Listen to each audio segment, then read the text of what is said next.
Alright everyone, welcome back to my new video. The topic of this video is what is the secret to my bulk.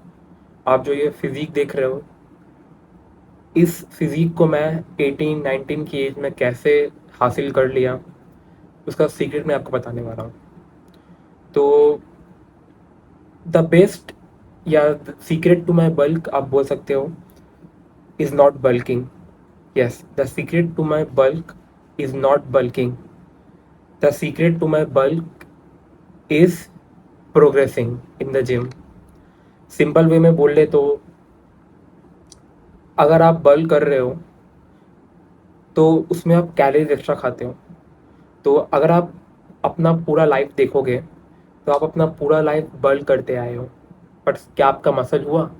नहीं, आपका muscle नहीं हुआ. तो ये एक simple रिजल्टेबल factor है जो बताता है कि आपका जो ये बल्क करते हो आप, ये वर्थ इट नहीं है या बेकार है. इससे सिर्फ फैट पुट ऑन होता है. एंड एक्सप्लेन कर रहा हूँ इसको और आगे. अच्छा, मैं 1.5 सालों से जिम कर रहा हूँ. एंड 1.5 सालों के एक्सपीरियंस से मुझे यही पता चला है कि आपका जो मसल ग्रो होता है वो स्टिमुलस से ग्रो होता है, ना कि ज़्यादा खाने से ग्रो होता है.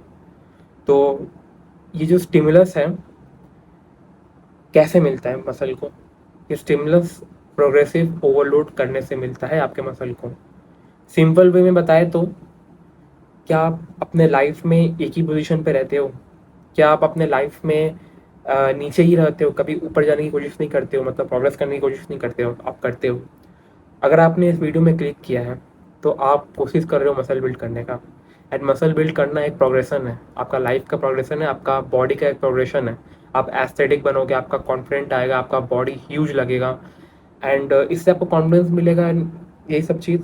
तो ये क्या है? ये प्रोग्रेशन है. आप लाइफ में प्रोग्रेस करने की कोशिश कर रहे हो. तो उसी तरीके से आपका मसल जो है वो बिना प्रोग्रेस के नहीं बढ़ता है. तो प्रोग्रेस का सिंपली बात कर लेते हैं. प्रोग्रेसिव ओवरलोड की मैं बात कर रहा हूँ. तो सिंपल वे में ले लें तो जैसे आप अगर पुश पुल लेग फॉलो कर रहे हो, ठीक है, तो पुश पुल लेग में एक सप्ताह में 2 बार आप पुश मारोगे, ठीक है. पुश में सबसे पहले आप चेस्ट मारोगे. तो प्रोग्रेसिव ओवरलोड का मतलब ये है कि पहला पुश डे में जिस वेट से आपने जितना रेप किया, अगली बार एक रेप ज़्यादा जाना चाहिए. एग्जाम्पल में ले लो, आपने अपना पहला चेस्ट एक्सरसाइज मारा है जो कि था डम्बल इंक्लाइन प्रेस 30 kg से, ठीक है. 30 kg से 5 रेप निकला. तो आपको प्रोग्रेसिव ओवरलोड करने के लिए आपको मेक श्योर करना है कि नेक्स्ट टाइम जब आप पुश डे में मार रहे हो अपना इंक्लाइन बेंच, फिर से इंक्लाइन डम्बल, तो वो पिछले बार 5 गया था, तो इस बार आपको फोर्सफुली 6 निकालना है. मैं पहले बता दे रहा हूँ, प्रोग्रेसिव ओवरलोड का मतलब ये नहीं है कि आपका ऑटोमेटिकली आ जाएगा. आपको वो जो एक्स्ट्रा एक रेप और है वो फोर्स करके निकालना पड़ेगा. वो आपको एफर्ट दे के फोर्स दे के निकालना पड़ेगा ज़बरदस्ती, तब निकलेगा. एंड हर सेशन में आप हो सकता है प्रोग्रेस नहीं करो अगर आपका डाइट सही नहीं है, अगर आपका स्लीप सही नहीं है. बट मैं अपना एक्सपीरियंस से बता दे रहा हूँ, 1.5-2 साल का एक्सपीरियंस है मेरे पास.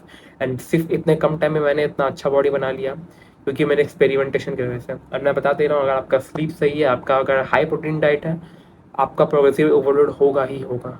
इससे स्टुपिडिटी अगर नहीं हो रहा है तो आप कुछ गलत कर रहे हो. आप सो नहीं रहे हो अच्छे से, या आप खा नहीं रहे हो अच्छे से, प्रोटीन को हिट नहीं कर रहे हो. क्योंकि आप झूठ बोल दोगे लेकिन आपका बॉडी झूठ नहीं बोलेगा, याद रखना.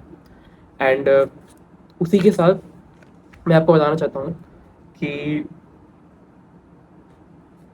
पुश पुल लेग अगर आप फॉलो कर रहे हो तो मैं आपको रेकमेंड करूँगा कि थोड़ा सेट वॉल्यूम को कम कर लो. 4 सेट 5 सेट करने से बेहतर है 2-3 सेट करो. And same goes for back, tricep, bicep, leg, सबके लिए वही होता है.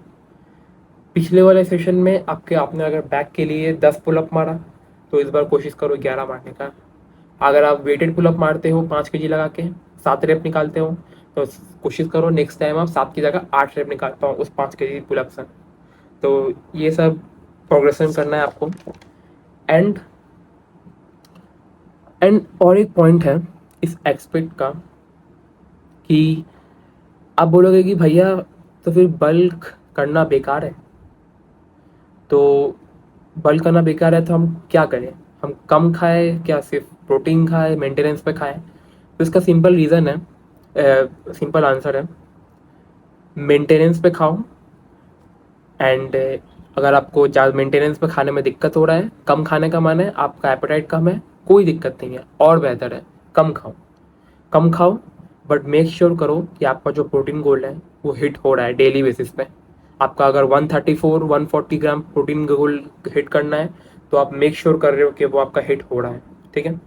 एंड मैं अपना एक्सपीरियंस से यही बता सकता हूँ कि मैंने जितना भी मसल गेन किया है वो प्रोटीन गोल हिट करके ही किया है। एंड मेंटेनेंस पे खाओ या मेंटेनेंस से कम खाओ, प्रोटीन अपना हाई रखो, बहुत हाई प्रोटीन गोल जो है वो अपना हिट करो। एंड मसल ग्रोथ जो होता है वो सिंपली प्रोटीन के बेसिस पे होता है। इसको मैंने एक्सपेरिमेंटेशन किया था, मैं कार्ब्स हटा दिया था। अपने पिछले वाले वीडियो में मैंने बताया कि मैंने अपने डाइट से कार्ब्स हटा दिया है, फैट हटा दिया है, फिर भी मेरा मसल ग्रोथ हो रहा है। एंड लिटरली मैं आपको वीडियोस दिखाते जाता हूँ कि कैसे मैंने मसल बिल्ड किया, मैं कितना मसल बिल्ड कर रहा हूँ। एंड अभी भी मैं कुछ लोगों को देखता हूँ जो बल्क करते हैं, कट करते हैं। Cut is definitely worth it 100%, but bulk is stupidity. Bulk से सिर्फ आपका फैट आता है। एंड करीबन 1 साल हो गया है मैंने बल्क नहीं किया है, एंड फिर भी मैंने डबल मसल मास गेन किया है। एंड मेक श्योर करो कि आपका हाई प्रोटीन डाइट है। एंड मेरे एक्सपीरियंस से यही सब चीज़ें एक्चुअल में वर्क करती है, क्योंकि मैं एक साइंटिफिक लिफ्टर हूँ। मैं हर चीज़ के पीछे रीज़न खोजता हूँ, हर चीज़ के पीछे कुछ वाई खोजता हूँ कि ये क्यों ऐसे है, क्या हिट कर रहा है, क्या नहीं हिट कर रहा है। तो उस एस्पेक्ट्स पे अलग अलग वीडियोस बनाएंगे कि बैक कैसे इंगेज करना है, या बैक के लिए जो हम लोग इतना स्ट्रेच करते हैं एकदम आसमान तक, क्या वो ज़रूरी है, फलाना ढिमकाना है, इस तरीके का।